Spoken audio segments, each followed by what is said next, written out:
Hello MA second semester के students. आज हम आपको काई स्क्वायर के बारे में बताते हैं।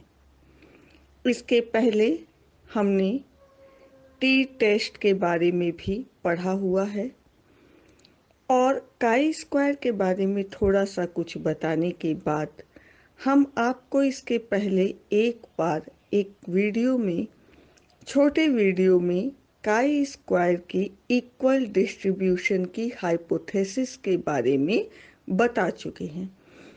आज हम आपको थोड़ा सा इंट्रोडक्शन देते हैं काई स्क्वायर के बारे में। सबसे पहले हम आपको यह बता दें, यह नॉन पैरामेट्रिक स्टैटिस्टिक्स है। इसका उपयोग तब किया जाता है जबकि हमें फ्रीक्वेंसीज के बीच अंतर की सार्थकता जाननी हो, सिग्निफिकेंस डिफरेंस बिटवीन फ्रीक्वेंसीज की जाननी हो। और इसके लिए हम क्या करते हैं कि इस मेथड का उपयोग करते हैं। कार्ल पियर्सन ने सर्वप्रथम सन 1900 में इस ग्रीक अक्षर काई स्क्वायर का प्रयोग किया और एफओ यानी फ्रीक्वेंसी ऑब्जर्व्ड फेनोमेनन और एक्सपेक्टेड फेनोमेनन के बीच के डिफरेंस की व्याख्या की। इस संबंध में बहुत सारी साइकोलॉजिस्ट ने अनेक परिभाषाएं दी हैं, जैसे कि गैरेट ने कहा है कि the difference between observed and expected frequencies and squared and divided by the expected number in each case, and the sum of these quotients is chi-square. इसी तरह गिलफोर्ड ने भी कहा है कि काई स्क्वायर अनुपातों का योग है। यह अनुपात मापित और संभावित यानी एफओ और एफए के अंतर या डिफरेंस की भिन्नता के स्क्वायर का अनुमानित आवृत्तियों एफई से भाग देने से प्राप्त होता है। यानी जितनी भी डेफिनेशंस हैं वो इस फॉर्मूले को बताती हैं कि chi square equal to summation FO minus FE square upon FE. Chi square के कैलकुलेशन में 3 टाइप्स की हाइपोथेसिस की हम टेस्टिंग करते हैं या 3 तरह की परिकल्पनाओं का सहारा लिया जाता है। मेथड ऑफ इक्वल डिस्ट्रीब्यूशन, जिसके बारे में हम आपको पहले बता चुके हैं कि मेथड ऑफ इक्वल डिस्ट्रीब्यूशन में एफई को जानने के लिए क्या करते हैं कि जितने ग्रैंड टोटल होता है उसको नंबर ऑफ सेल से डिवाइड करके हम एफई जान लेते हैं।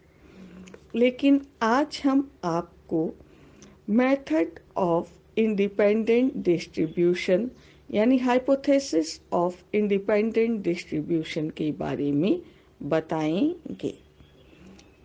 इसके पहले न्यूमेरिकल बताने से पहले हम आपको थोड़ा सा काई स्क्वायर की कुछ कैरेक्टरिस्टिक्स के बारे में भी बताते हैं। सबसे पहली बात हम आपको बता दें कि काई स्क्वायर की सहायता से नॉन पैरामेट्रिक्स डाटा के सिग्निफिकेंस की जांच की जाती है, आंकड़ों की सार्थकता की जांच की जाती है और केवल ऐसे डाटा या ऐसे आंकड़े की जांच हम कर सकते हैं जो कैटेगरीज के रूप में या फ्रीक्वेंसीज के रूप में होते हैं। दूसरी बात यह है कि इसमें सांख्यिकी परीक्षण के द्वारा एक परिकल्पना या हाइपोथेसिस से संबंधित एक से अधिक वेरिएबल्स की सार्थकता की जांच एक ही समय में हो जाती है। ऐसा इसलिए होता है क्योंकि जितने भी वेरिएबल्स में काई वर्ग के मान हैं उनको एक साथ जोड़कर फिर सार्थकता की जांच करते हैं। तीसरी चीज हम ये कहते हैं कि chi square some of ratios होता है और अनुपातों का योग एक सिद्धांत या परिकल्पना के आधार पर मुख्यतः एफओ प्रत्याशित आवृत्तियों के मध्य पाए जाने वाले अंतर पर निर्भर करता है। काई स्क्वायर में भिन्नता ऋणात्मक रूप में नहीं प्राप्त होती है। क्यों? क्योंकि इसका स्क्वायर कर दिया जाता है। काई स्क्वायर के लिए यह जरूरी नहीं है कि जो डिस्ट्रीब्यूशन हो वह नॉर्मल हो, क्योंकि यह मेथड जो है वह डिस्ट्रीब्यूशन फ्री मेथड है। यह टी टेस्ट से इसीलिए डिफर भी करती है। एफ ओ और एफ ई के बीच जितनी ज़्यादा भिन्नता होगी काई स्क्वायर की वैल्यू उतनी ही अधिक हमको मिलती है। काई स्क्वायर का उपयोग ऐसी सामग्री या आंकड़ों के लिए भी किया जाता है जिसमें जो आवृत्तियां हैं वो फ्रीक्वेंसीज और कैटेगरीज में व्यक्त की जाती हैं। इनमें जोड़ की विशेषता होती है, साथ ही साथ यह एफओ और एफई के बीच सिग्निफिकेंट डिफरेंस की जांच करता है। काई वर्ग का प्रयोग उस सिचुएशन में अधिक यूजफुल होता है जब सैंपल में अध्ययन इकाइयों की संख्या कम होती है। काई स्क्वायर जो है पायलट स्टडीज के लिए बहुत यूजफुल होता है और नॉन पैरामेट्रिक आंकड़ों के एनालिसिस में उसी प्रकार उपयोगी है जैसे कि टी टेस्ट के लिए। टी टेस्ट जो है पैरामेट्रिक स्टैटिस्टिक्स के लिए उपयोगी होता है, लेकिन फिर भी इसमें कुछ हमको लिमिटेशंस भी हैं, जैसे कि जब एफओ और एफई की संख्या किसी भी सेल में 5 से कम होती है तो काई स्क्वायर से सही वैल्यू नहीं प्राप्त हो पाती है। ये ऐसा फिशर ने भी कहा है। और जब यह वैल्यू कम हो तो येट्स करेक्शन या संशोधन का यूज करना चाहिए। इसी प्रकार जब किसी सेल में 30 से अधिक आवृत्तियां होती हैं तब इनकी सामान्य रूप से डिस्ट्रीब्यूट होने की संभावना बढ़ जाती है। काई स्क्वायर टेस्ट के द्वारा जिन भी वेरिएबल्स का अध्ययन किया जाता है, गणना के बाद उनमें रिलेशन का पता तो लग जाता है, लेकिन उसकी कॉसेस का पता हमको नहीं चल पाता है। काई स्क्वायर का यूज़ जब हम करते हैं तो कभी कभी प्रतिशत का भी उपयोग करना पड़ता है। कभी कभी हम प्रतिशत के रूप में जब आंकड़े पाते हैं तो ऐसी स्थिति में काई स्क्वायर का उपयोग करने के लिए हमको इनको नॉर्मल नंबर में मौलिक संख्या में बदलना पड़ता है। प्रतिशत में हम इसका उपयोग नहीं करते हैं। काई स्क्वायर से कैलकुलेशन करते समय हम हमेशा एफओ और एफई को सूटेबल सेल्स में लिखते हैं और FO माइनस FE पहले निकालते हैं, फिर FO से FE के मान को निकालने के बाद इसका स्क्वायर करते हैं, FO माइनस FE स्क्वायर। इसके बाद FO माइनस FE स्क्वायर को FE से डिवाइड करते हैं। इसके पश्चात डिग्री ऑफ फ्रीडम ज्ञात करते हैं। डिग्री ऑफ फ्रीडम के लिए R-1 और C-1 के फॉर्मूले का यूज़ करते हैं और फिर प्राप्त मान को DF की सहायता से 0.01, 0.05, 0.02 इन सब लेवल पर, किसी भी लेवल पर हम देखते हैं और अपने उत्तर की जांच करते हैं कि क्या समूहों में अंतर या FO और FE में जो डिफरेंस है वो सार्थक है या नहीं है।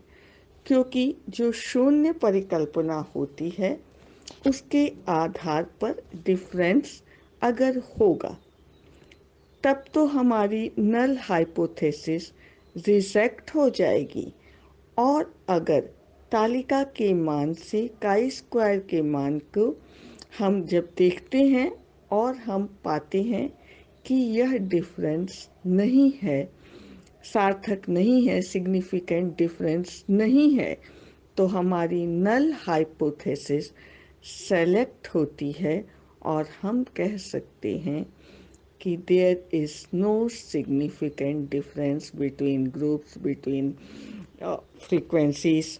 इस तरह से अब हम आपको बताते हैं कि काई स्क्वायर की जो गणना होती है उसमें 3 टाइप्स की हाइपोथेसिस का यूज़ किया जाता है।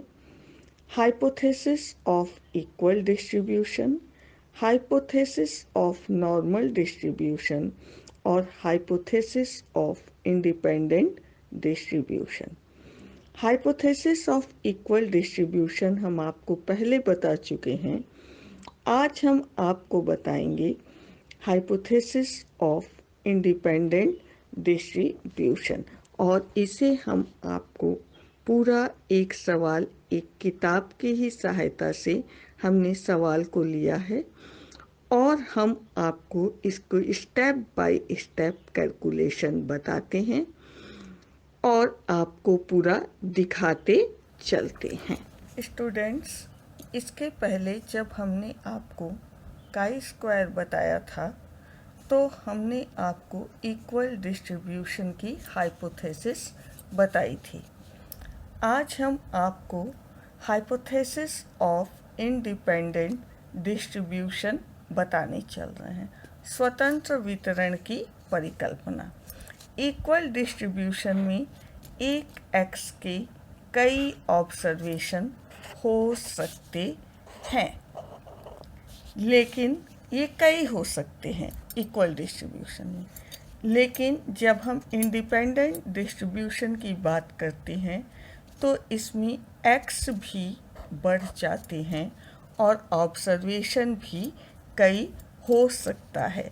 जैसे x1 का ऑब्जर्वेशन 1, ऑब्जर्वेशन 2, ऑब्जर्वेशन 3, या पसंदगी नापसंदगी है या कोई भी तरह के जितने भी रिस्पॉन्सेस हैं वह कई टाइप के हो सकते हैं। और दूसरा भी हम इसमें ग्रुप ले सकते हैं, ये ग्रुप भी बढ़ सकते हैं, तो इनके FE का जो मेथड होता है वह डिफरेंस कर जाता है।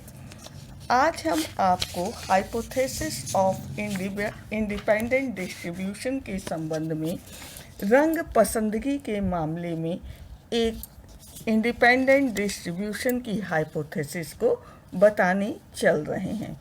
जैसे ग्रीन, पिंक और वाइट, और लास्ट में हम इसका टोटल का कॉलम करेंगे। अब इसमें एक है बॉयज़, दूसरे हैं गर्ल्स। और यह दोनों ही जो हम देख रहे हैं यह FO से रिलेटेड है। तो हम लिख रहे हैं पहले 15, 45, 30 इक्वल टू टोटल जो हो गया 90। अब हम चल रहे हैं सेकंड ग्रुप की ओर और इसमें लिख रहे हैं 25, 45 और 20, यह भी 90। आप ये जान जाइए स्टूडेंट्स कि यह हमने सवाल ये एक बुक से लिया है और आपको हम सिर्फ और सिर्फ मेथड बता रहे हैं।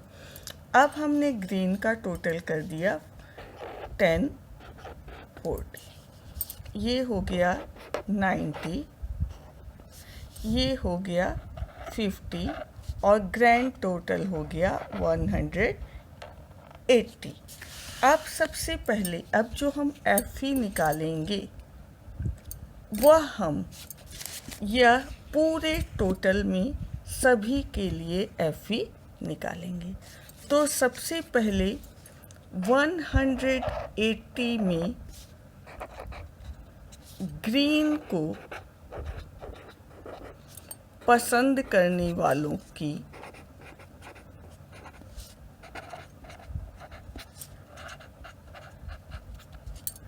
FE, तो ये हमने निकाला 40 into 90 upon 180, 40 into 90 upon 180 equal to 20। ये हुई ग्रीन की FE। अब हम चल रहे हैं 180 में पिंक को पसंद कर 180 में पिंक को पसंद करने वालों की FE,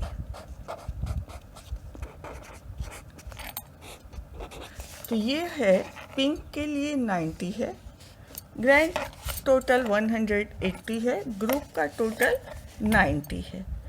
तो ये हो गया 90 इंटू 90 अपॉन 180,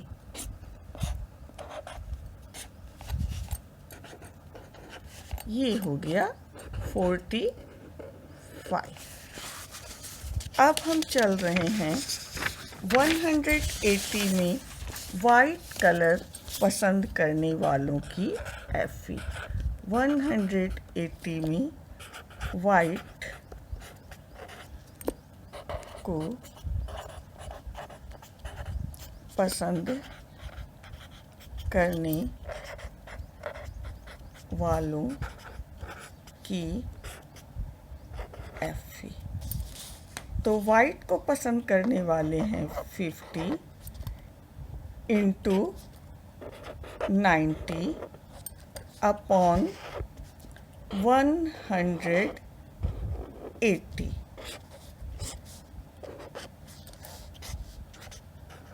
ये हो गया 25। अब हमने सबकी FE निकाल ली है। अब हम ग्रुप्स को अलग करते हैं। ये हैं बॉयज़। अब बॉयज़ के लिए हम काई स्क्वायर की गणना करना, कैलकुलेशन करना शुरू करेंगे। हमने लिखा बॉयज़ और इनकी FO लिखेंगे, फिर इनकी FE लिखेंगे, ग्रीन, पिंक, वाइट। तो बॉयज़ का FO है 15, 45 और 30। FE जो हमने निकाला है ग्रीन की वह है 20, 45 और 25। नेक्स्ट स्टेप हम करते हैं FO माइनस FE, यानी 15 माइनस 20 यानी -5। पिंक क्या करते हैं FO minus FE, 45 minus 45 0। White का करते हैं 30 माइनस 25 5। अब next step FO minus FE square, यानी FO में से जो FE को माइनस किया था उसका स्क्वायर। ये हो गया 5 का स्क्वायर 25 0 25। अब हम चलते हैं FO minus FE square upon FE।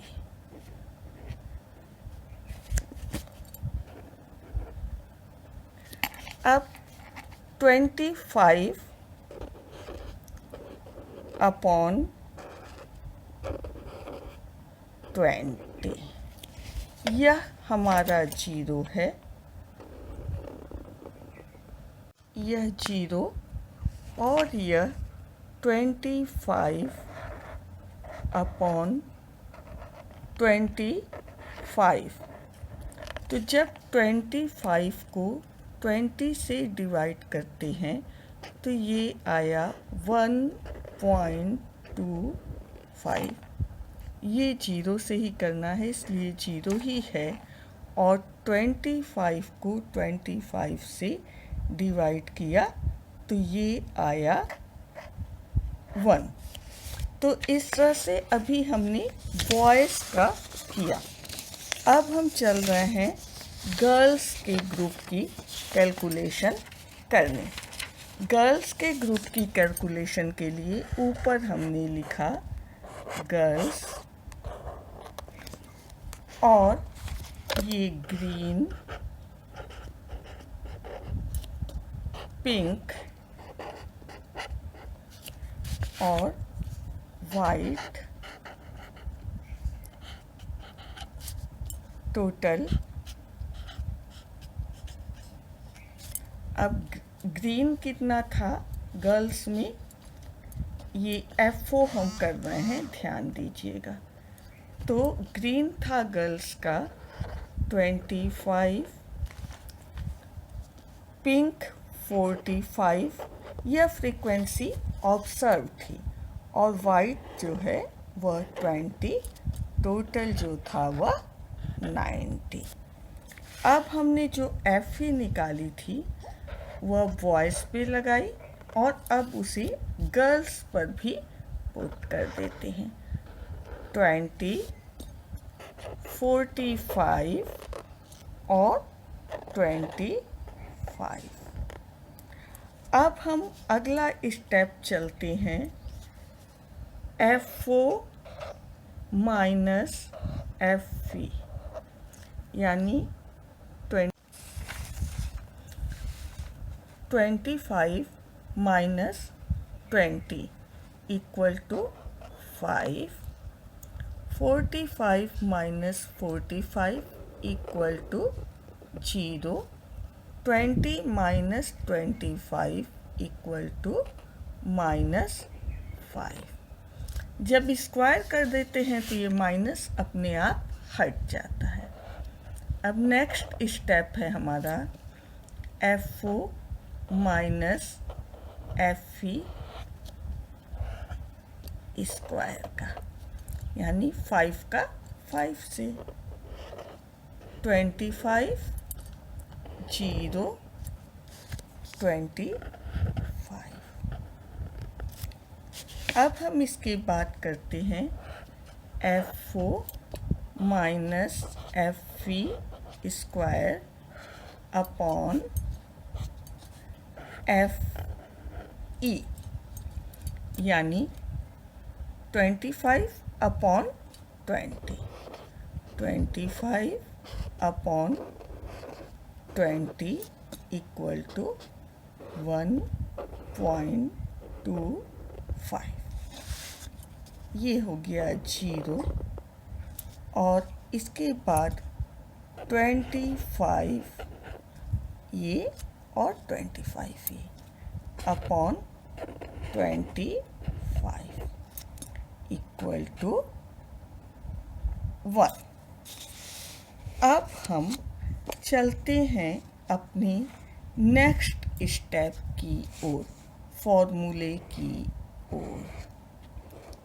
काई square equal to summation FO minus FE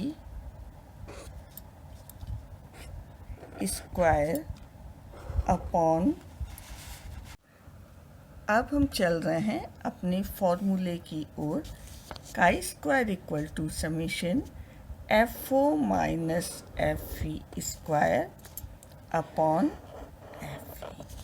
अब हम क्या करेंगे, जो हमने दोनों ग्रुप का लास्ट में निकाला है FO माइनस FE स्क्वायर करके, उन सब को हम ऐड कर देते हैं। ये है 1.25 plus 0 plus 1 plus 1.25 plus 0 plus 1। अब काई स्क्वायर की वैल्यू के लिए हम इन सब को ऐड कर देते हैं। 1.25 plus 1 equal to 2.25 plus 1.25 equal to 3.50 plus 1। Then chi square equal to 4.50। एक बार हम फिर से इसके टोटल को चेक कर लेते हैं। 1 2 3 4 4.50। अब हम नेक्स्ट स्टेप की ओर चलते हैं, यानी DF के लिए जो फॉर्मूला हम यूज़ करते हैं वह है R-1 और C-1। तो R हमारी कितनी है, रो 2 है और कॉलम 3 है, तो 2 माइनस 1। काई स्क्वायर की वैल्यू को देखते हैं, जो कि काई स्क्वायर की वैल्यू हमारी कैलकुलेट करने पर 4.50 प्राप्त हुई थी। अब हम देखते हैं कि 4.50 की वैल्यू जो है 5.991 और 9.210 दोनों से ही बहुत कम है।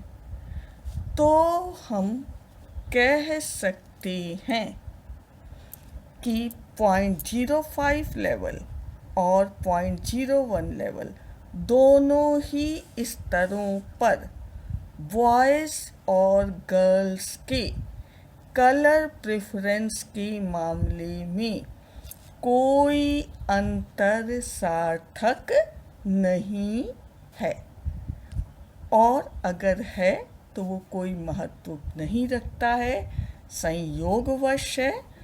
शून्य परिकल्पना नल हाइपोथेसिस स्वीकृत होती है और समूहों के मध्य अंतर नहीं है।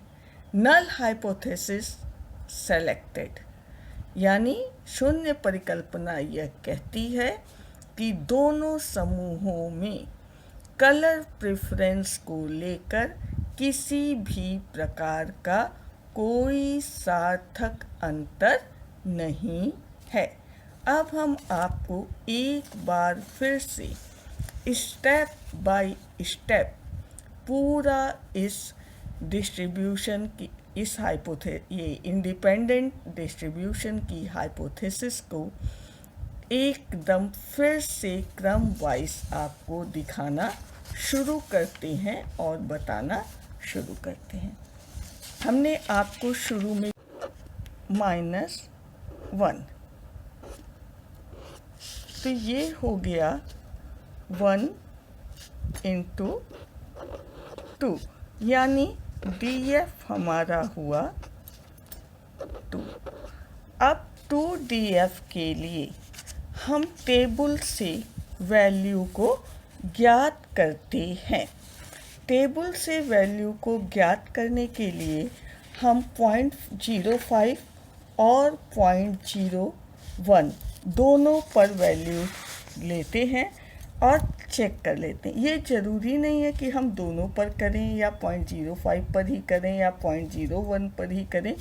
यहाँ पर हम आपको सिर्फ एक सवाल बता रहे हैं और उसको कैसे हम अपनी हाइपोथेसिस को चेक करते हैं यह बता रहे हैं। तो डिग्री ऑफ फ्रीडम की वैल्यू को देखने के लिए हम टेबल में जाते हैं और 2DF के लिए 0.05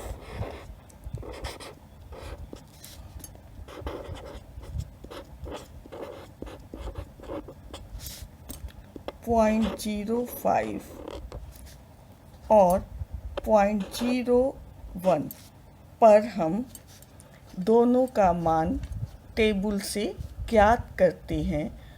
तो हम देखते हैं कि 0.01 पर यह मान 9.210 है और 0.05 पर यह वैल्यू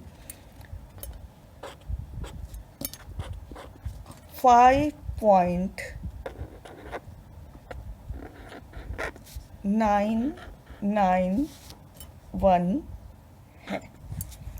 अब हम अपने आंसर की ओर चलते हैं। काई स्क्वायर की वैल्यू को देखते हैं, जो कि काई स्क्वायर की वैल्यू हमारी कैलकुलेट करने पर 4.50 प्राप्त हुई थी। अब हम देखते हैं कि 4.50 की वैल्यू जो है 5.991 और 9.210 दोनों से ही बहुत कम है।